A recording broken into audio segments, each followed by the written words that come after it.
Free at last, free at last. It was finally his release day.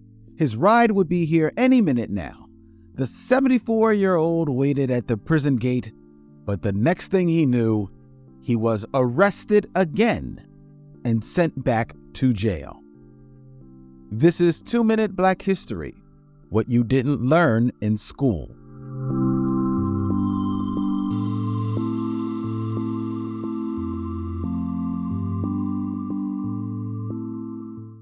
In 1974, Bobby Sneed was arrested for standing guard 2 blocks down from a Louisiana home robbery.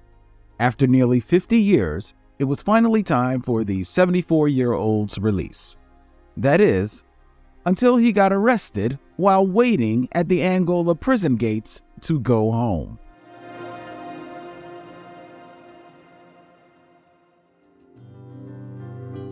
Sneed was scheduled to be released in March 2021, but 4 days prior, he collapsed and was hospitalized.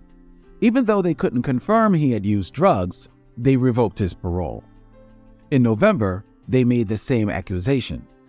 Both charges were later dropped, but that didn't stop the parole board from using them to haunt him later.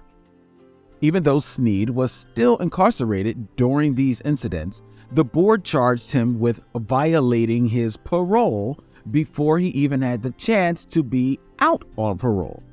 It was only after petitioning the parole board for illegal activity after his December 2021 arrest that Sneed finally won the right to go home.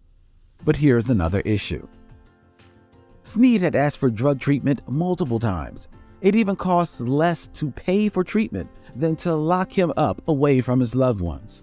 Still, authorities chose torture over help, blatantly displaying how prison isn't about rehabilitation. So the truth is this: prisons aren't designed to improve our individual health and well-being, or the well-being of society overall. They're simply designed to be cruel. In order to move towards the future, you've got to look to the past. This has been 2-Minute Black History, a podcast by Push Black. Show your support by sharing this episode on your social media and join us in amplifying stories we all deserve to know.